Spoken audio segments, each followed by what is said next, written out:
Tank apa yang bisa masuk Gias? Tank 300. Wow.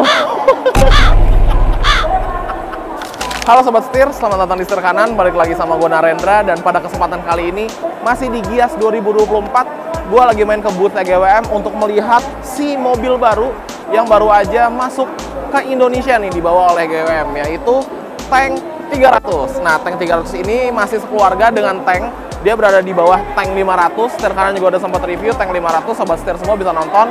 Klik linknya ada di kiri atas ini. Oke, tanpa berlama-lama, ikutin terus videonya sampai habis. Let's go! Setir Kanan dengan 50 outlet mobil bekas. Jaringannya luas. Setir Kanan. Sobat Setir, langsung aja kita mulai dari segi eksteriornya. Di eksterior bagian depan, Tank 300 ini masih membawa DNA klasik off-roader. Jadi dia kayak SUV 4x4 klasik atau zaman dulu, tapi diberikan sentuhan modern oleh GWM Tank. Jadi kesannya seolah-olah kayak retro modern 4x4 gitu ya. Ini kan lagi zaman ya sekarang, mobil-mobil off-road atau 4x4 yang memiliki desain kayak zaman dulu dimodernisasi dan jadi mobil off-roader yang tangguh gitu. Kayak contoh misalkan kayak Defender, Ford Bronco, Wrangler. Kalau Wrangler sih dari zaman dulu emang desainnya klasik juga seperti itu ya. Jadi ya memang trennya sedang seperti itu, dan Tank mengimplementasikan retro modern ini ke salah satu line up-nya, yaitu Tank 300. Kalau kita lihat, dia memiliki desain yang boxy banget Sobat Setir. Untuk perlampuannya dia juga udah full LED, desainnya bulat namun mendapatkan DRL di bagian sini dan di bagian sini. Jadi dia seolah-olah kayak matanya gitu, dan DRL-nya juga multifungsi, bisa untuk menjadi lampu sein Sobat Setir. Nah, untuk lampunya dia menggunakan proyektor full LED, baik lampu dekat dan lampu jauhnya.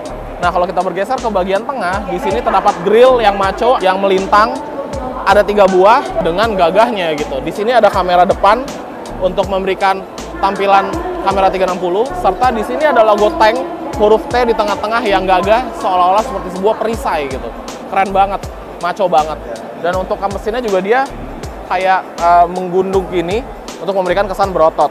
Bumpernya sendiri dia menggunakan bahan plastik yang dimana lebih durable untuk penggunaan off-roadnya, karena ini merupakan sebuah true off-roader Sobat Setir. Jadi kalau nabrak-nabrak pohon misalkan atau nyenggol-nyenggol batu gitu, itu nggak perlu worry. Nah, dia juga mendapatkan fog lamp LED di kanan dan di kiri, dan sensor parkir sebanyak 4 titik. Oh, maco banget ya, keren banget. Dan kalau kita lihat overall looks dari depan, dia emang kelihatan boxy gitu, keren banget. Oke Sobat Setir, kalau gitu kita move ke samping, kita intip bagian sampingnya. Let's go. Bergeser ke bagian samping, kelihatan siluet mobilnya itu dia beneran boxy ya. Balik lagi mengimplementasikan desain klasik 4x4 yang dimodernisasi gitu. Nah, di bagian over fendernya dia juga menggunakan bahan plastik nih yang nyambung dari bagian bumper. Bahkan di bagian samping juga masih mendapatkan sensor parkir Sobat Setir. Plastik ini, over fender plastik, menyambung hingga ke footstep yang tentunya sih nggak plastik ya. Ini walaupun bahannya plastik, tapi di dalamnya tuh mengandung besi yang dimana dia jadi kokoh. Nah, seperti kebanyakan off-roader, untuk di bagian samping menggunakan footstep juga berfungsi sebagai rock slider. Jadi kalau misalkan emang masuk ke jalur track off-road, maka dia bisa sliding dan tidak merusak bagian pintunya gitu. Dan ini menyambung hingga ke bagian belakang. Oke, kita bahas dari segi overall look samping yang boxy ini, juga senada dengan spionnya yang memiliki bentuk yang nggak kalah boxy juga nih. Tapi walaupun kelihatannya klasik, dia juga memiliki kamera samping karena mobil ini memiliki kamera 360. Terus di bagian atas juga kita mendapatkan sebuah roof rail, dan ini beneran berfungsi karena tuh bisa diinjak dan nggak rusak. Gitu Sobat Setir, ganteng banget ya. Dan kalau kita lihat di bagian velgnya, ini menggunakan velg berwarna hitam, single tone dengan 6 spokes yang desainnya maco dan gagah, kayak kokoh gitu. Ini menggunakan ring 17 dibalut dengan ban Continental Cross Contact AX6 berukuran 265/65 ring 17. Dan ini sih menurut gua fitmentnya manis banget, kelihatan pas sama overall looks dari mobilnya gitu. Wow, ini sih boxinya nggak bohong ya, menurut gua ganteng dan berkelas banget, keren, Amerika banget gayanya. Oke, kalau gitu kita move ke belakang, kita intip bagian belakang. Let's go. Bergeser ke bagian belakang, dia juga masih mendapatkan siluet yang boxy. Di bagian atas ada high mount stop lamp, ada rear wiper, dan ada rear defogger. Kemudian untuk desain lampunya dia juga full LED, kayak ada 4 garis LED begini, dan di bagian tengah itu ada lampu mundur dan juga lampu sennya Sobat Setir. Nah, untuk bumpernya juga dia masih menggunakan bumper plastik yang senada dengan bumper di bagian depan, agar kembali lagi jika terjadi crash atau senggolan dengan pohon misalkan, itu tidak perlu mahal biaya perbaikannya gitu, dan tentunya juga lebih kuat. Di sini juga terdapat sensor parkir sebanyak 1, 2, 3, 4, 5, 6. Ada 6 titik sensor parkir, dan di bagian belakang ini untuk ban serepnya dia tuh modelnya yang menempel ke bagian pintu, jadi dia kayak ban serep konde gitu ya sobat setir. Kembali lagi memberikan kita nuansa old 4x4 gitu, klasik gitu ya, keren banget. Dan dia pembukaan pintunya dari sini nih sobat setir, tuh dapat kita buka, kita akses, dan bisa untuk menaruh barang-barang di bagian belakang. Nah, penyimpanannya memang lumayan besar karena dia adalah sebuah 5-seater, jadi di bagian belakang ini tidak ada kursi lagi. Itu yang juga menjadi salah satu pembedanya dengan tank 500 abangnya. Nah, di bagian belakang sini ini memang bisa diinjek karena ada kayak jalurnya gitu ya, biar nggak licin gitu kalau diinjek. Nah, jadi kita bisa injek buat kita naruh barang di bagian belakang gitu.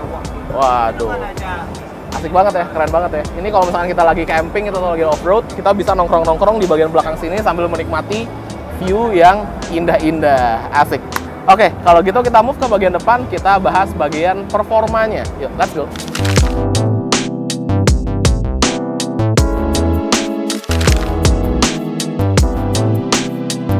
Nah, ngebahas mengenai dapur pacunya, mobil ini menggunakan mesin 2000 cc turbocharged hybrid yang menghasilkan tenaga di 342 horsepower dan torsinya di 648 Nm yang dikirimkan ke 4 roda melalui sistem all-wheel drive yang dimiliki oleh GWM Tank 300. Jadi bisa dibilang dengan tenaga sebesar itu yang membawa mobil sebesar ini dimensinya dan bobotnya, kayaknya sih nggak bakal masalah karena emang bisa bilang tenaga itu besar sobat setir gitu. Oke, kalau gitu kita mau ke dalam, kita intip bagian interiornya. Yuk.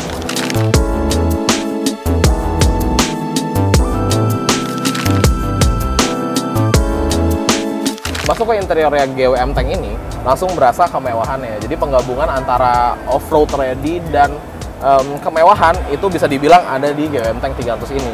Desain dashboardnya dia modelnya tinggi selayaknya sebuah true off-roader. Dia di atas gini, dan dia langsung flat jatuh ke bawah. Di bagian atas ini menggunakan soft touch berbahan kulit, serta di sini terdapat bahan yang kalau dipegang tuh enak gitu sobat setir. Di bawahnya juga terdapat sebuah ambient light, dan ini pegangan yang cocok nih, karena biasanya off-roader kalau lagi off-road, penumpang di depan suka ketakutan bisa pegangan di sini atau pegangan di gagang yang ada di pilar A. Ini juga salah satu bukti a true off-roader ya, karena biasanya mobilnya tinggi, buat naik rada susah, tinggal pegangan dari sini semuanya gampang. Nah, di tengah ini ada sebuah layar besar yang menampilkan berbagai macam informasi, karena ini adalah head unitnya. Yang paling penting adanya off-road mode di bagian sini. Nah, off-road mode ini itu ngasih tahu posisi derajat setir kita, kemudian ada juga kompas, kemiringan kita, pitch and roll, itu bisa dilihat dari sini, kemudian altitude kita, dan kita juga bisa melihat tekanan angin. Jadi kita juga bisa memantau nih keadaan ban kita di mobil ini. Selain tekanan angin, juga bisa memantau suhu dari bannya gitu sobat setir. Nah, terus juga ada conqueror perspektif yang dimana ini merupakan sebuah sistem kamera 360 yang dimiliki oleh GWM Tank 300. Oke, turun ke bagian bawah, di sini juga terdapat sebuah jam yang dikelilingi oleh tombol-tombol. Salah duanya yang paling penting ada di sini differential locker di gardan depan dan differential locker di gardan belakang. Jadi ya mobil ini bisa dibilang off-road ready ya, karena emang sistem all-wheel drive-nya udah sangat membantu. Nah, kalau kita lagi turun ke bawah, di sini ada dua buah knop putar. Di bagian kiri ini untuk driving mode-nya, dan langsung kita bisa melihat dari bagian head unit-nya. Dia ada mode lumpur atau matte mode, ada eco juga, ada normal, ada sport, ada snow, ada sand, dan kembali lagi ke matte mode gitu. Jadi kita dapat menyesuaikan driving mode kita dengan kontur jalan yang kita akan lalui. By the way, mobil ini kenapa off-road ready? Karena balik lagi gue bilang, dia punya 3 differential locker. Ada gardan depan untuk di gardan tengah dan di gardan belakang. Semua bisa kita kunci dan kita bisa melewati jalur-jalur yang bahkan bisa dibilang ekstrim sobat setir. Seperti itu. Dan di bagian knob bagian kanan ini terdapat mode juga. Kita bisa milih mode all-wheel drive atau kita bisa coba engage ke 4L untuk track yang lebih ekstrim lagi gitu. Dan yang paling penting, kenapa mobil ini gue bilang off-road ready banget, karena dia punya tank turn. Jadi dia belok dengan mengunci roda di bagian dalam agar dia bisa bermanuver di tempat sempit. Kurang lebihnya sama sistemnya kayak yang dimiliki di Tank 500. Dapat diakses melalui buttons yang ada di bagian sini sobat setir. Tinggal dipencet aja, maka kita bisa belok di tempat yang sempit. bener-bener off-road ready banget. Nah, kalau kita lihat di bagian dalam ini, kita juga mendapatkan sebuah sunroof di bagian atas, yang dimana ini juga berguna ya ketika kita ingin menikmati keadaan ketika kita sedang pergi off-road atau ke alam terbuka, sobat setir. Nah, di instrumen clusternya dia juga menampilkan berbagai macam informasi yang dimana pasti juga sangat dibutuhkan bagi kita ketika sedang berkendara. Kayak contohnya range, terus sisa bensin, kecepatan kita, RPM kita, dan informasi mengenai ADAS-nya. Karena mobil ini sudah memiliki teknologi ADAS, jadi dia juga udah bisa semi autonomous driving. Canggih banget sobat setir. Posisi nyetirnya ini juga bisa dibilang enak. Tuh, kita bisa melakukan berbagai macam pengaturan, baik tilt and telescopic, maju mundur jok, naik turun juga, semua secara elektris, dan recliningnya juga tentunya. Tinggi gue di 170 cm, menurut gue bisa mendapatkan posisi berkendara yang enak. Tuh, keren banget ya. Ini sih mantep banget, dan juga dia posisi drivingnya itu commanding banget karena tangan gue atau bahu gue itu berada di atas garis pintu nih. Tuh, jadi gue bisa nyetir sambil gaya ala bapak-bapak bawa leather frame, karena mobil ini leather frame sobat setir. Segini, sambil melihat, memantau perkebunan sawit gue. Waduh, keren banget. Oke, dan yang terakhir yang mau gue bahas adalah si shifternya, karena dia memiliki desain yang unik layaknya sebuah joystick pesawat tempur. Tuh, kayak gini ya desainnya ya, agresif banget ya, keren deh. Nice.